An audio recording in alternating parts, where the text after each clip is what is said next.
mengubah sebuah rumah, gunakanlah khidmat kontraktor binaan yang berlesen.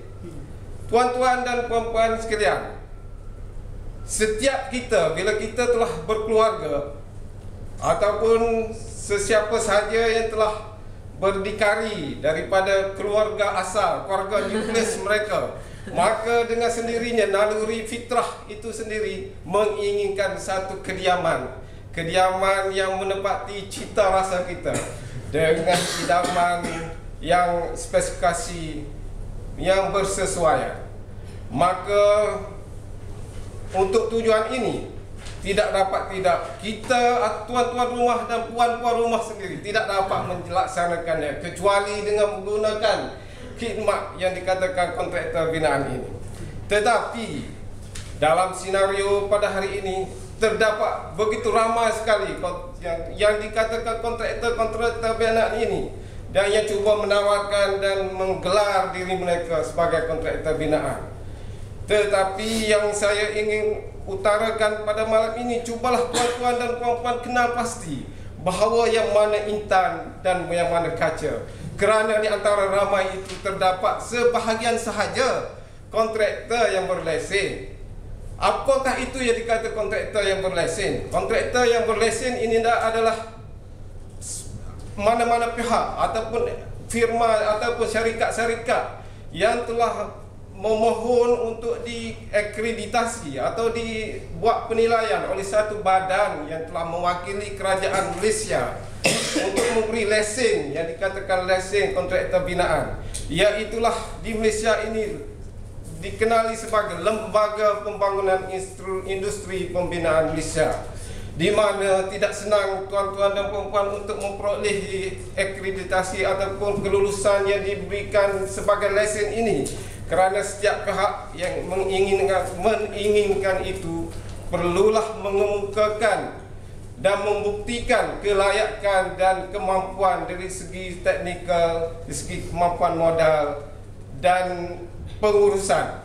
Tetapi ramai yang dikatakan kontraktor yang tidak berdaftar dan berlesen ini dengan sewenang-wenangnya hanya menggelar diri dan mereka kontraktor, terutama pihak-pihak pendatang yang datang daripada seberang, hanyalah dengan niat turun menyeberangi naik buk panco, hanya semata-mata untuk meraih sedikit kemewahan yang didengari bahawa terdapat di Malaysia ini. Dan mereka-mereka ini datang menghampiri dan mendekati tuan-tuan dan puan-puan dengan tawaran bahawa mereka boleh memberi satu tawaran harga yang sangat rendah, malah lebih rendah daripada paras kos sebenar. Dan mereka juga kononnya pakar dalam berbagai bidang, dalam pelbagai segmen binaan, sehingga kalau tuan-tuan dan puan tanya mereka, apa saja bisa Pak, dia kata. Itu menara PLCC dulu pun dia sudah buat. Jadi tuan-tuan dan puan-puan, janganlah terpengaruh dengan kontraktor hati ini. Kerana tahukah tuan-tuan dan puan-puan, di dalam Malaysia ini terdapat undang-undang pembinaan, iaitu Akta 520 Lembaga Pembangunan Industri Pembinaan Malaysia, bahawa tuan-tuan atau puan yang menggunakan khidmat kontraktor yang tidak berlesen ini boleh dikenakan denda sehingga RM50,000 jika didapati bersalah. Jadi tuan-tuan dan puan-puan yang saya percaya adalah seorang warga negara yang baik sehingga kesanggup membayar cukai, maka inilah salah satu undang-undang yang telah menjadi untuk tuan-tuan dan puan-puan dukung sebagai satu daripada rukun negara, iaitulah mendaulatkan undang-undang.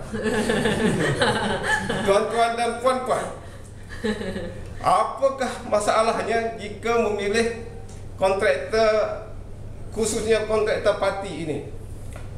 Tahukah tuan-tuan dan puan-puan, mereka ini tidak pernah dinilai ataupun diluluskan ataupun diakreditasi oleh mana-mana pihak, maka mereka tidak pasti sama ada mereka betul-betul mahir berpengetahuan ataupun tidak. Dan mereka ini datang hanya selai sepinggang, naik buk panjang, sudah tentu tak ada modal. Jadi untuk memulakan projek tuan-tuan dan puan, salah satu cara dia mengecek tuan-tuan adalah dengan meminta wang pendahuluan. Setelah wang pendahuluan diberikan, kadang-kadang banyak cerita sedih yang didengari tanpa projek di mana sedar-sedar dia telah balik semula ke seberang. Terang tinggallah projek tuan-tuan, rumah tuan-tuan tidak terlaksana. Mereka juga ada setengah cerita yang kita dengar di dalam masa pembinaan itu, mengambil kesempatan untuk mencari ruang dan peluang di manakah tempat-tempat di rumah kita itu yang boleh dicerobohi pada masa depan. Jadi inilah tuan-tuan dan puan-puan, cuba pilih jalan selamat. Tidak kurang juga ada masalah sosial. Kadang-kadang di dalam tempoh pembinaan itu, mereka ini cuba mengorak anak-anak gadis kita, hatta kepada isteri-isteri tuan rumah itu sendiri. Tahu-tahu dipujuk-pujuk, dibawa lari ke Lombok sana. Jadi pilihlah tuan-tuan, pada malam ini saya menyarankan pilihlah jalan selamat, iaitu kontraktor yang berlesen, di mana di negara kita tidak kurang bersepah ruah dengan kontraktor yang berlesen. Hanyalah tuan-tuan perlu menekan klik saja dalam laman sesawang lembaga pembinaan industri pembinaan ini. Berapa ramai yang tuan-tuan nak jemput dan boleh tuan-tuan senarai pendekkan. Carilah yang mana yang lebih berkelayakan. Jadi saya sarankanlah tuan-tuan, mulai daripada syarat ini, hentikanlah menggunakan perkhidmatan ini yang saya percaya ada sebahagian kita telah menggunakan dan akan berhasrat untuk menggunakan itu. Kerana yang pertama, daulatlah undang-undang kita. Sekian, terima kasih. Wabillahi taufiq wal hidayah. Wassalamualaikum warahmatullahi wabarakatuh.